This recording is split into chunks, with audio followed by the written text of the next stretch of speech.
what is going on right now with Section 8?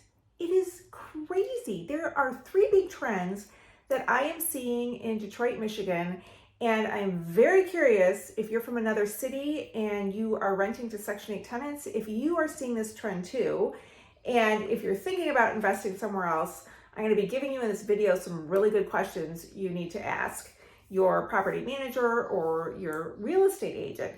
So I'm Monique Burns. My husband and I have been buying houses in Detroit, Michigan since 2007. Right now what we do is we flip houses and we buy distressed properties and we're selling them for between $85,000 and $90,000 for a 3-bedroom. The rents are right now, I'm going to talk about this subject, are around $1,200, $1,250 you could guess a month. Taxes are anywhere between $1,200 to $2,500 depending on where you buy the house, and the insurance seems to be right around $900 a year. So those are the numbers. If that is something that you're interested in, we sell to cash buyers. We have a bit of a waiting list, but you never know. So set up a time on Calendly and I'll give you more details of how we could sell you a house for $85,000. Let's talk about these three trends.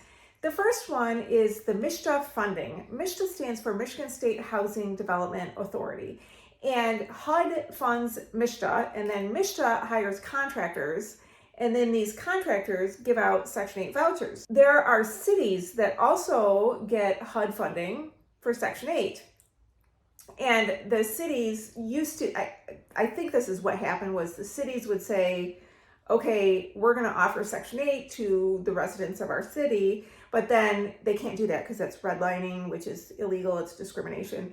So they say, fine, we're going to do this for our community. We're going to offer Section 8 vouchers and you can rent anywhere in, and they'll give like a tri-county area or one county, something like that. So the cities aren't so much redlining. So those are two different ways of the funding coming here. Well, MSHDA has not had money to give out any new vouchers to people to get them on Section 8 in a year and a half, if I'm not mistaken. It has been a really, really long time. And I was told this happens between administrations, like when there's a new president, then the funding comes back, and sure enough, HUD got funded again, but we haven't seen it yet. So meanwhile, what is happening right now in Detroit because of this dried up MSHDA funding? And I'll tell you, the pickings of tenants is slim. Wait. Could you please hit that subscribe button? It is the best way to thank me. Greatly appreciate it. Thanks. So you have to think about it. The tenants that are moving, the number one reason tenants move is they have a slumlord. They don't get their repairs done, so they want to move. And they probably had Section 8 during COVID. And if they had Section 8 during COVID, a lot of these tenants are coming to us with this impression that rent was supposed to have been free. I thought it was going to be free. And now I have this track record of evictions because we did, as landlords, we took them to court when they weren't paying. Like, where's your money? Even if they had Section 8, they have pretty bad track records. And so we're getting these tenants, just like recycling them. I'd really like to see some new ones that haven't been through the COVID free money phase, that have their records all destroyed now. There's so many people that really need Section 8. So I'm hoping all that funding actually makes it to the people that need it. So, but the funny thing is, in Detroit, HUD came to Detroit somehow and they said, stop giving the same amount of rent to everybody. The rents are like going up too high. So I think they had an agenda to lower the rents. And they said, let's make it by zip code. And Detroit is not a zip code city. Tenants like to live where they like to live, and it's block by block. And some zip codes have reputations that aren't good, but me, having done this for years, I know where tenants want to live. I know which one's close to the school, which one's close to the groceries, which one's close to the bus line. My husband does this. He looks at neighborhoods and says, tenants want to live here, and he's right. I mean, it has nothing to do with the neighborhood. It has nothing to do with the zip code. But anyway, so they went through and they said, okay, in these zip codes, we're going to pay really high rent. And in these zip codes, we're going to pay below market rent. And it makes no sense. And some of the below market rent areas are areas where tenants really are trying to live. And so what's happening is the housing commissions where the city is offering Section 8, vouchers, their rents have gone up, whereas the ones that are funded by MSHDA, their rents have gone down. So let me clarify that. So for instance, before they did this zip code thing, I was getting in a 3-bedroom house around $1,500 a month rent. And that was great. I was thrilled with it. That's good rent. And I would get that much money if I used the housing commissions that were funded by MSHDA. And if I used Detroit Housing Commission. Detroit Housing Commission gave really high rents. And their funding doesn't come through MSHDA, but those were the two places that I would get the best rent. And if the Section 8 Housing Commission had the name of a city in it, the rent would be below market, except for one city seemed to be like competitive. But the rest of the cities seem to be below market. Well, now the Detroit Housing Commission and the ones that are funded by MSHDA, their rents are in the $1,250 a month range for a 3-bedroom, sometimes even lower. And the ones with city names on them, Andrew, my property manager, just told me he just got one in one of the zip codes that is listed as a zip code to pay the lowest rent. He just got $1,500 because it was one of the city housing commissions. Makes no sense, but that's what's happening. And if you try to go in and say, oh, I only want the city ones instead of the MSHDA funded ones, good luck. It's just so hard finding a tenant. It's so hard. You got to take who you get. So if somebody's thinking like, okay, I heard there's this zip code thing, I'm going to break the formula. I'm only going to buy in the zip codes that have the highest rent. Well, it depends which housing commission your tenant comes from. And because they're slim pickings, it's so hard to find tenants right now. People are spending so much effort and time trying to find tenants. They're doing things like not offering a security deposit or giving them, we didn't used to ever supply a refrigerator and stove. It just wasn't what happened in Detroit. Now, a lot of landlords are supplying those things. And they just have these great move-in packages. And we're all really competing, which is good. It's good for tenants that we're in competition. Whoever has the nicest, best house is going to get the best tenant. So regarding those zip codes, so my second thing is, these are kind of overlapping. So the second thing is about the zip codes is if you're trying to break the system and you're like, well, I do have a better chance if I buy houses in Detroit with the highest paying zip codes, right? Like not necessarily, because you need to find out in whatever zip code you're buying what your uncapped taxes will be once you purchase this rental property.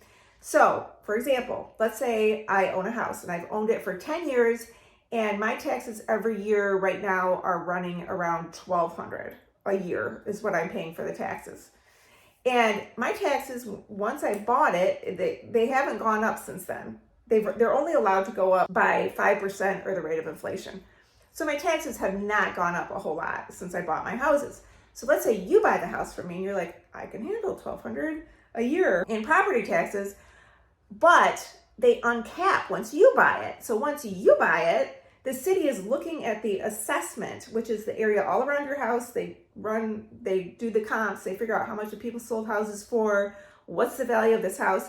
And my taxes, I'm speaking of my own properties right now, they are $1,200, but I know if you were to buy some of my own houses, you're looking at $3,000.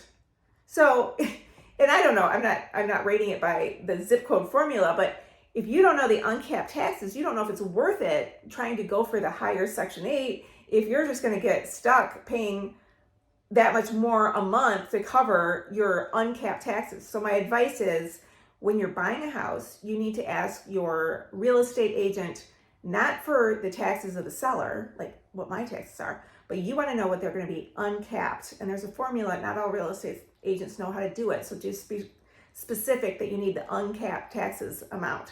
So now my third trend, this one, oh my gosh, this one kills me. So I don't do the property management anymore. I've got a guy, Andrew, that does all the property management for the houses that we buy and we sell. And he's only managing right now for the houses that we're selling. And I talked to him about this, what the trends are, and he was telling me that. I was really surprised about how the city housing commissions are paying so much more because they used to pay so below market rent, and how the zip code thing doesn't really matter. But there's this other thing that I'm getting at. The other thing is he had this happen to him where he said He had a tenant, really excited about her, got the tenant, really good, had a good background, like, whoa, that's so hard to find right now. And he turned in his move packet, the house was accepted, scheduled the inspection. Andrew, the property manager, called the tenant, everything's great. Yeah, everything's great. Confirmed with Section 8, I have this inspection at this time. Yep, confirmed, you've got the inspection. And the inspection day comes around, and he's waiting and waiting for the inspector to show up. The inspector doesn't show up. So Andrew calls the housing commission and says, what the heck? Where's my inspector? And they said, oh, your tenant turned in another move packet for another house, and she decided to take that one and not yours. And Andrew said, well, why wasn't I informed? And they said, basically, in so many words, because you're not our client, it's the tenant who's our client. So we don't feel any need to inform you when they do this. And I said, oh my gosh. So we don't really know if we ever have a tenant until the second inspection, because there's usually two. You fail a couple things at the first inspection, the inspector comes back, passes the stuff for the second inspection. And Andrew said, no, that's no guarantee, because the exact same thing happened to him on a second inspection, waiting for the inspector. The inspector doesn't show up. Andrew calls Section 8, where's my inspector? Oh, your tenant turned in a move packet for another property, and so too bad, not our problem, you're not our client.